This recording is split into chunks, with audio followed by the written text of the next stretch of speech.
This is a video preview of the Ravens' trip to Minnesota in Week 10 to take on a Vikings defense that just got finished basically dismantling Detroit's run game and pass pro schemes. Lamar Jackson has returned for the Ravens and helped us climb out of a 1-5 start, got 2 wins over a 5-day period. Now going to Minnesota, who boasts Brian Flores as a defensive coordinator. Obviously, there's a big history between those two guys.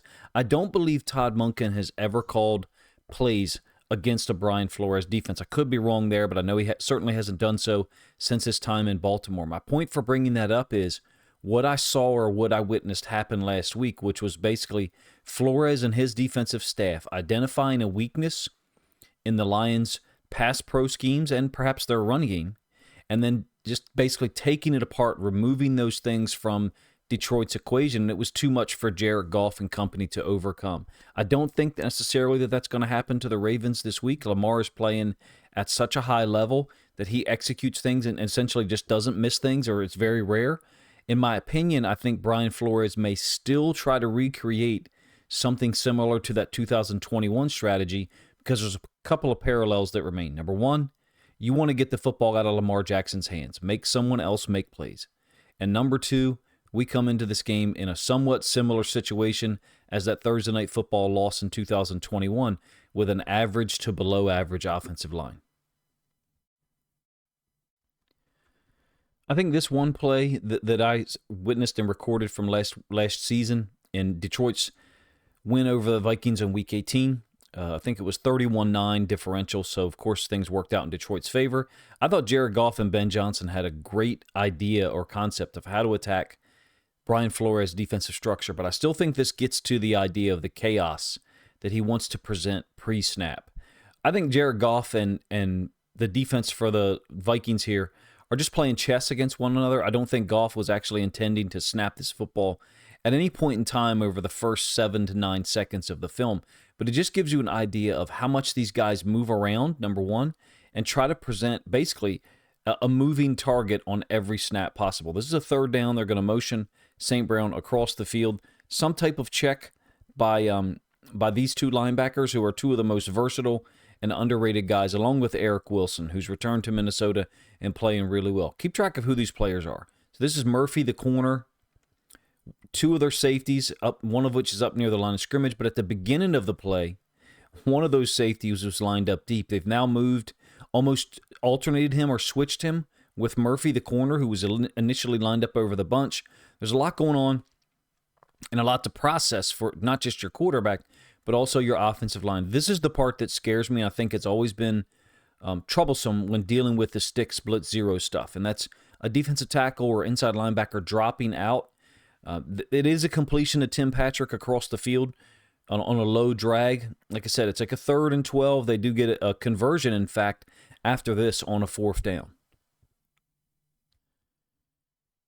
And the reason I kind of bring that play up and illustrate it is if the Ravens are unable to run the football consistently, if they are oftentimes put into these 3rd and 8, 3rd and 10s, or God forbid 3rd and 12s like I just showed, then we're going to see a lot of these exotic looks that Flores shows and that his players can execute really at a moment's notice.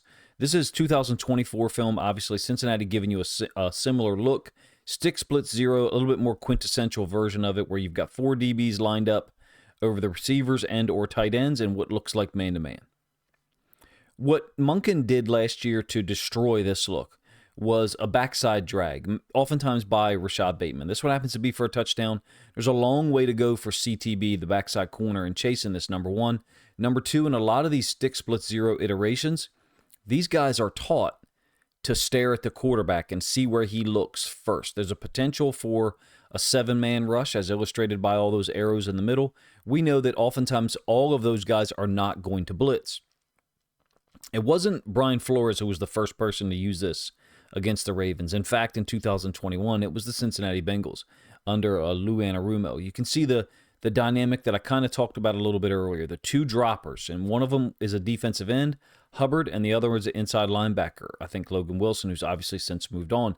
The idea of the backside drag is to occupy the 3 DBs on the other side of the field with routes from the top side, trip side or bunch, if you will, and then basically force the backside corner to chase his man all the way across. I'm not saying that CTB plays this well. He does not. he's looking for work from the other side. I think he should be reacting more of a man structure. But this is one of the inherent weaknesses of this defense if you can get enough time, and that's running a low drag across after everything else has cleared out and essentially force the backside corner or anyone who drops out to try to cover that wide receiver running across the field. Again, it's contingent upon there being enough time to actually have the opportunity to throw that football, number one, and number two, your receiver being fast enough to get onto that space. In the previous play that I showed you, that receiver was Tim Patrick, who's still a good receiver in the NFL, especially in 2024 for the Lions, I should say, but not nearly as fast as a Rashad Bateman or a Zay Flowers.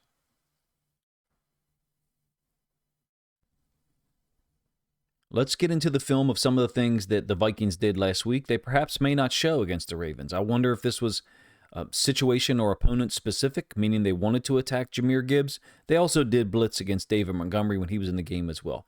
This is a 3rd and 5 in the third quarter. I'm going to start trying to give the end zone angle first and then the all-22 for various reasons. One of the better pickups in the last couple of years, in my opinion, for the Vikings was Van Ginkel, number one. Number two, in this game, what they oftentimes did was blitz both inside linebackers, Wilson, and I believe Cashman, and drop out both of their OLBs or their edge defenders. I will give you the all-22 angle of this one so you can see it yourself. Wilson, of course, powers through Gibbs' block here. We can talk about the individual matchups there. What functionally we end up with is a 4-man rush that is designed to get pressure in Jared Goff's face immediately. Why I don't think this is applicable for the Ravens is if you do not get any edge pressure at all, and there's another OLB off screen here to you guys left, then Lamar Jackson would probably just turn and rotate and run out of here and create pressure or conflict on your defense out on the edge. I do expect to see this somewhat, but I think this may have been a little bit more game plan specific. In any case, some of the markers or the things that you see from their defense, number one, when they're going to play man, oftentimes they'll line up Metellus, he's a hybrid safety, nickel, occasional inside linebacker kind of guy. He plays all over in Flores' structure. These are the two outside linebackers that will drop. I think it's Grenard from the top and Van Ginkel from the bottom. Lions basically run a mesh concept. You got this really weird route by Jameson Williams in terms of the depth of it. It's one of the things that Lions fans and content creators and analysts have been talking about, which is the depth of their routes. In particular on third downs, you can see in this case, like I said, it's a 3rd and 5. And Jameson Williams hasn't even made a break yet. I don't think that's Jameson Williams' fault. This is like systemic stuff for the Lions so far in 2025. My reason for bringing it up here is I think Minnesota understood that and said, let's try to get pressure up the middle on Goff immediately because those routes aren't going to be broken off in time.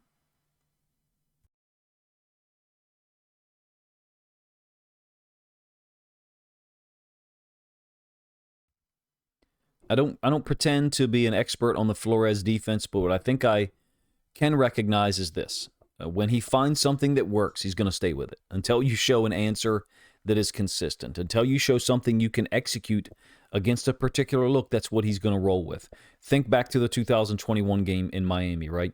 He ran the sticks blitz 0 configuration like 35, 37, even more times than that. If you don't know, what I mean, that's basically the first 2 plays that I showed you in this video.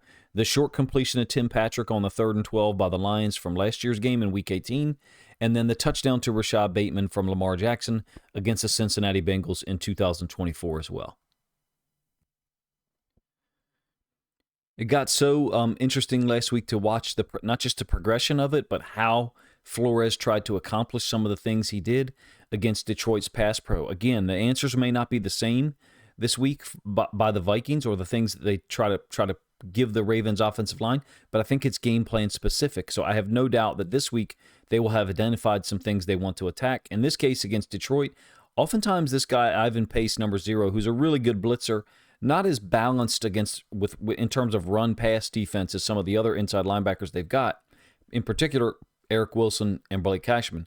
But in any case, they lined him up offset and then would bring him back as a typical inside linebacker and do so in order to blitz. The only thing that I could figure out was they were lining him up over here initially to get some type of slide in that direction from the offensive linemen and or tight ends who were assigned to block. In this case, you've got a 3-on-2 that's been created, and I'll give you the end zone angle of this one in a moment. Basically, again, you've got another, now it's 1st and 10, so you're not talking about a 3rd and 5. Jameson Williams running a little bit of a deeper route, St. Brown running an in cut, but what have they done? They've smartly dropped the OLB out underneath of St. Brown to give Goff a little bit of pause or a little bit of hesitation, and that was enough for the pressure up the middle to get there. I'll give the same play from the end zone angle, like I said, so you can see what I'm talking about. Here's Pace, lined up kind of offset. Really, he should be somewhere in this area here with his feet, and that's where he gets. Once Cashman tells him to move over, and they execute their blitz. Cashman goes through the A-gap on our left. The nose tackle occupies the center, and then Pace loops all the way around, not from his current alignment. Meanwhile, while doing so, the outside linebackers are dropping out. Usually, when they showed this stunt, you would end up with a 4 or perhaps a 5-man blitz. In this case, it's 5 because the nose tackle is just occupying the center. Flores has successfully created a 3-on-2 here. Again, I think the answers or the problems that they present could be different this week against the Ravens, but it certainly worked, right? They had 5 sacks, 11 quarterback hits. Goff's numbers were good, don't get me wrong, but because they totally shut down the run game, 20 carries, only 65 yards for Jahmyr Gibbs and David Montgomery. Because they totally removed that from the Lions' available choices, they were able to get after Goff in a way that, we really hadn't seen in the previous 4 matchups between these two teams. This is a 3rd and 3 from the third quarter, very similar dynamic to what we just displayed. Both inside linebackers are going to blitz. Both outside linebackers are going to drop out. I do wonder if the Ravens should maybe snap the ball quickly some here against this team, so there's less confusion for them to present, meaning for the offensive line and or the quarterback trying to process what's going on. In addition to that, I wonder if we could get some of their OLBs in coverage situations if they're going to drop out. Not Van Ginkel. Van Ginkel has 4 career interceptions, 3 returned for touchdowns. He might be the best player in the league at defending screens, as evidenced by a tackle for loss that he had last week when he was experienced a crackback block by the wide receiver. So it was a truly amazing play. But the guys that I would want to target if they're going to drop out in coverage would be Grenard, and I think this is Turner, number 15, their first-round draft pick from two drafts ago. Basically, identifying the players who are less dangerous in coverage, their outside linebackers, and try to target them with either our tight ends or our running back. Same play from the end zone angle. It's 12 personnel for Detroit. They used a ton of 12 personnel last week, even on third downs, as you see. Again, 44 Metellus is lined up over the tight end to the boundary. So if you were to see one of those graphics that talks about the versatility of players, they would say he's lining up at outside corner, because technically he is. He's not an outside corner by trade. He's really a safety, in my opinion, but you as a fan will probably see him all over the place. Again, I'd like to see us attack the OLBs, not named Van Ginkel, or maybe even Wilson, but certainly Van Ginkel. In any case, a really nice conversion for Detroit in the third quarter. As an aside, Sam Laporta has had 6 catches, I believe on 8 targets. It might have been 9, 97 yards and 1 touchdown. He had a 40-yard touchdown on a 4th and 4 on Detroit's 4th possession. A little bit quiet for stretches of the game, but still was able to get things done, in particular into the boundary. This is another mug look that's going to be a very irregular post-snap. Look, they have 23 sacks this season. That's 11th in the NFL. They are allowing 23 points per game, which is, a slight uptick from last year. I think they were at 19.2 in 2024, which was, I believe, 4th or 5th in the league. This is actually a 1st and 10. I think it's late second quarter, but again, you notice the same dynamic. Turner, the OLB here, and I think that's Grenard from the top, are going to drop out. Grenard only has 2 sacks this season. Eric Wilson, in addition, is a hybrid inside linebacker, outside linebacker. And in this case, he's lined up wider than Grenard. So a somewhat irregular presentation. But post-snap, this really almost functions or comes out looking like a Tampa 2. I do think that Flores is a Tampa 2 guy. I think that he maybe doesn't play as much Tampa 2 as he would like to. It seems to be a coverage that he's got 5 or 6 different variations of. This one in particular has 2 defensive linemen dropping out. It ends up in a sack of Aaron Rodgers. Look, I've seen versions of the Tampa 2 from Brian Flores in the past 2 years, whereby they're rushing 3, and then you have the low hole dropper. Excuse me, you have the high hole, running in between the middle of the field. That's a Mike linebacker, and you have a defensive tackle underneath. It's almost like Flores understands the Tampa 2 coverage so well. He knows where there's a natural seam or a gap, and just chooses to, at times, cover it by a defensive tackle dropping out. To compare their 23 sacks so far in 2025 with 10.5 coming from their interior defensive line position, the Ravens have 11 sacks total. Obviously, what would help a whole lot of this out is to avoid these situations altogether by being able to produce some yards, consistent yards in the run game, such that, worst case scenario, we're facing 2nd and 6. What does that mean? Possibly more option concepts from Lamar Jackson and Derrick Henry and or Justice Hill, Keaton Mitchell type guys, or 1st and 10 pass plays that try to exploit their defense on the front end. One of the guys that's had an amazing year for them so far is Isaiah Rodgers.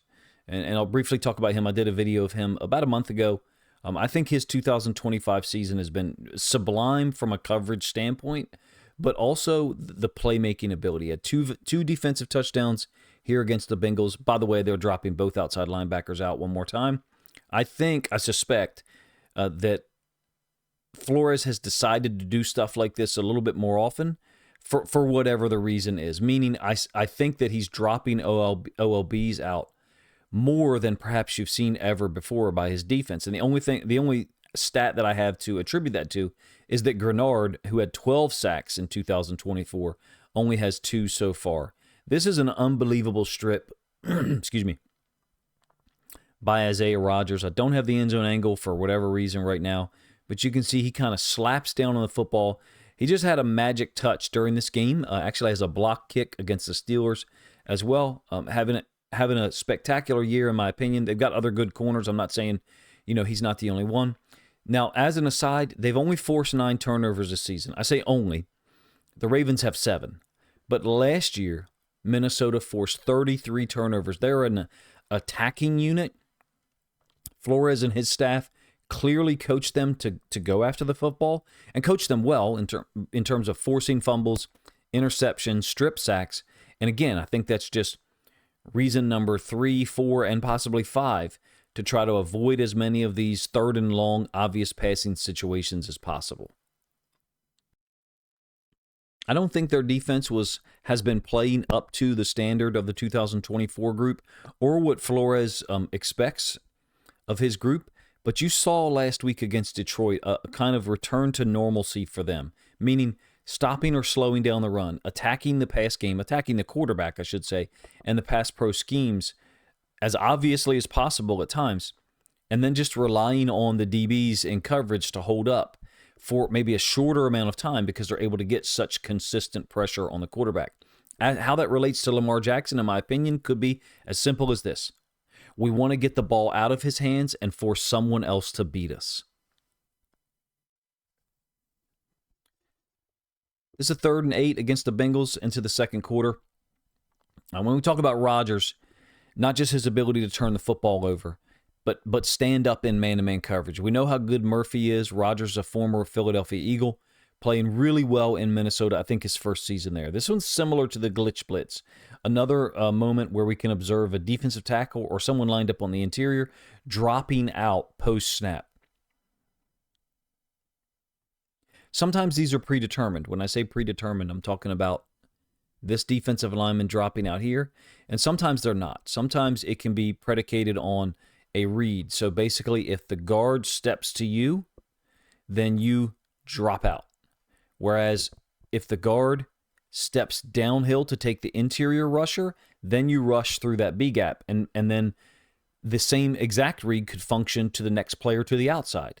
If the guard is stepping down, potentially the tackle could be stepping down as well, and this outside linebacker may have a different read, which is if the tackle steps down, you blitz. And I suspect that those reads are built into some of these stick blitz zero schemes that we see from Flores and from other coaches as well, to basically give the illusion of things being predetermined, but your defensive tackles, inside linebackers, and defensive ends can really always being the right call. Hopefully I said that in a way that makes sense. It's a really brilliant play by Rodgers downfield against T. Higgins. I do want to come back to this play just one more time because this answer was so simple. We were unable to discover it under Greg Roman. And when Todd Monken shows up and we start to see these a little bit more often, this backside drag from the ex-receiver ends up popping wide open. But again, the answer for the Ravens might be different than the answer for the Lions. Why? Because Lamar can do this. He can drift away from the free edge rusher, which is Geno Stone. Very similar to the dynamic that I just discussed, whereby the tackle is occupied by an interior rusher, and the edge guy, in this case it's the safety Geno Stone, has a free run on the quarterback. Other quarterbacks may not be able to create this type of space to move out or shift out of the pocket, if you will, and find a wide receiver just before the collision from a free rusher. The point here for me is that Flores has surely seen this film, right? He's surely seen that play among others. If Monken did have other answers to stick split zero that I either never noticed or am unable to remember at this time, then Flores will have a counter, right? I do know this. He will focus on a certain part of our offensive line and our pass pro schemes. The thing with the Lions, I don't believe was just about Jahmyr Gibbs being weak in pass pro. I'm not sure that that's something I can just co-sign because A, they did run the blitzes against Montgomery. B, I think they ID'd how to force the Lions into certain pass pro schemes and then use their inside linebackers, whether it was Pace and Cashman or Wilson and Cashman, to exploit it. Talking about, that alignment to one side by Pace, but also changing it up with Wilson, who's a very underrated football player. He's playing really well in that defense. He began his career in Minnesota, actually. Moved on to a couple of other teams, was in Green Bay the last 2 or 3 seasons. Wilson wasn't setting up offset like Pace was. And I think that's one of the things that Flores and other coaches seem to want to do is provide you with 2 or 3 different looks that end up being the same thing. Wilson's a more fundamental player than Pace against the pass, but also in his run read reactions. I think, for me, the run game is step number 1. Get it going early, if possible, but you can't be predictable, meaning 1st and 10 cannot always be a run play against this group, against this defense. Flores will have calls for that. I think anything that's easily detected or recognizable, predictable, has got to be thrown out this week, in my opinion. Early play action passes, not just early in the game, but early in a sequence of downs. So if we convert a 3rd and 6 with a scramble or a throw, whatever, that next play, that next play call, that 1st and 10, might need to be a play action pass early in the sequence, early in the series of downs, I should say, and early in the game. The option concepts, forcing Minnesota to be sound against the option, I think is a good investment of our time, especially when we can get a lead blocker out in front of Lamar for some of those schemes. So that basically ends up being your dual read stuff, where Likely or Andrews is looping out behind Lamar on a keep after he's read the defensive end, slamming down the line of scrimmage. In addition, getting an early turnover defensively would be huge for the Ravens to get a lead. We want to do everything we can, in my opinion, to avoid letting the Vikings play the swarming brand of defense you saw last week against the Lions, basically where they have early blitz attempts that get home, maybe generate a sack or a turnover. Worst case scenario, they become, if you ask me, more dangerous. When Flores finds something that's working, because he'll just stay with it, in my opinion, they become more dangerous if they have early success. I'm not saying expect them to break in the middle of the 2nd quarter or middle of the 3rd. That's not what I'm saying at all. I actually think this is a way more dangerous team than many others do. A month ago, it was easy to look out and say, oh, they're playing Carson Wentz. Their defense is not performing to anywhere near the same level of performance or efficiency as they had before. Well, they did totally shut down the Eagles' run game, held them to 45 yards. Totally shut down the Lions' run game last week, 65 yards. In between, the Chargers gashed them. Of course, the Chargers and the Ravens have a line of communication, an open line of communication. So The chess match that's going to occur here, I think, is interesting. Is Monken going to experience early success and put Flores on the back foot? Or is Flores going to get Monken out of his game and force him into answers or solutions that maybe he doesn't want to go to? On the other side, even though this video doesn't focus on our defense, McCarthy's a good athlete. He can move around. I mean, he's a great athlete compared to regular people like us. But at the NFL level for a quarterback, he's a good athlete. He can move, scramble, as evidenced by his touchdown run last week on a 3rd and 8 in the third quarter. It was a huge moment. It helped them stretch a 17-14 lead over Detroit to 24-14. Alex Anzalone is the will linebacker for Detroit. Very athletic, makes a lot of tackles in open space. McCarthy just ran away from him.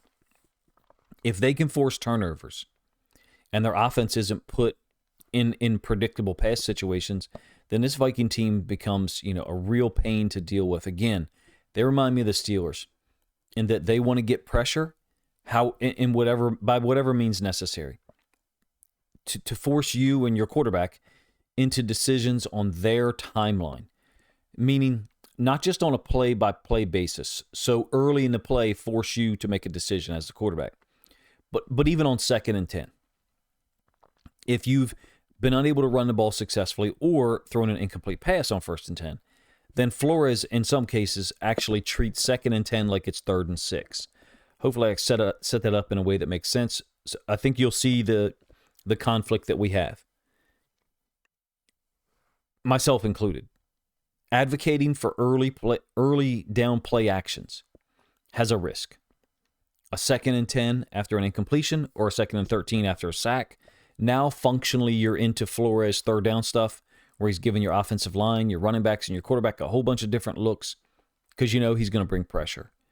I think the offensive line performance for the Ravens this week, first of all, is up against the wall, but second of all, has a tremendous opportunity.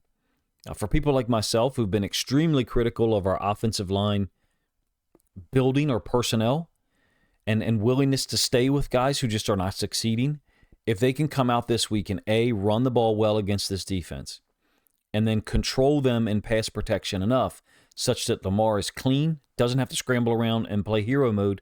Look, the last time we played Minnesota was 5 days before that Dolphins game in 2021. Of course, Flores is not there. We already talked about it earlier. He was the defense coordinator in Miami. That game against Minnesota, I think Lamar threw the ball 37 times. I think he had 18 carries of the football. Maybe it was 14. So it was an even number that's in the teens. So 14, 16, or 18 carries. He really had to carry the offense there. With so many playmakers, I agree with Flores. I would like to see Lamar get rid of the ball quick. Let the playmakers make plays. Hopefully get out to a lead, of 7 or 10 points in the first half.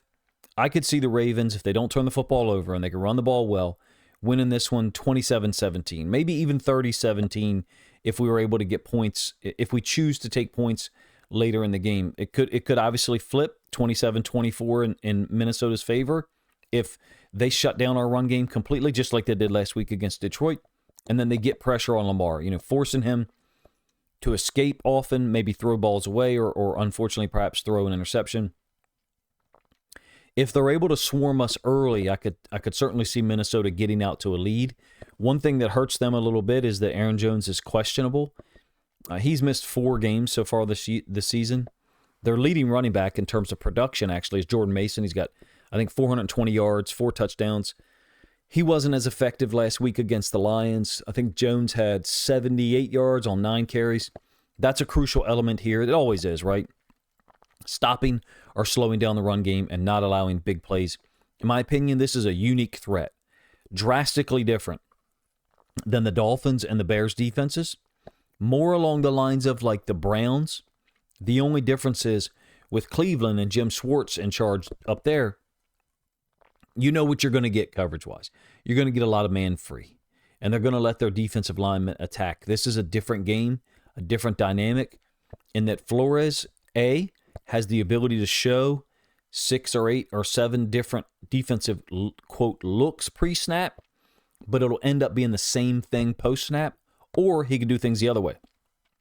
Present the same look pre-snap defensively, but it could morph or adapt into 4 or 5 or 6 different coverages post-snap. So you have this really spider web type dynamic with Flores in that he can catch you in multiple types of traps, or he can try to trick you in multiple ways. And in my opinion, Todd Monken has his hands full. I know that some of you do not share the same perspective because of the type of season the Vikings have had, but I sat and watched the Lions game last week, and now at this point have watched the all-22/end zone angle film of that one 3 times through, and they look closer to the 2024 defense than perhaps many of us would like to admit. In any case, I appreciate you guys' time. If you enjoyed this preview, perhaps I could get something out late Saturday or into Sunday morning. Those are typically, poorer performing, but I do enjoy trying to produce things on the weekend for you guys to enjoy, especially on a Saturday morning like this. Appreciate you guys' time, man. If you think other Ravens fans would enjoy this film study / preview of the Ravens' trip to Minnesota to take on the Vikings, then please consider grabbing a link to this video, sharing it out on social media to help this content get more reach.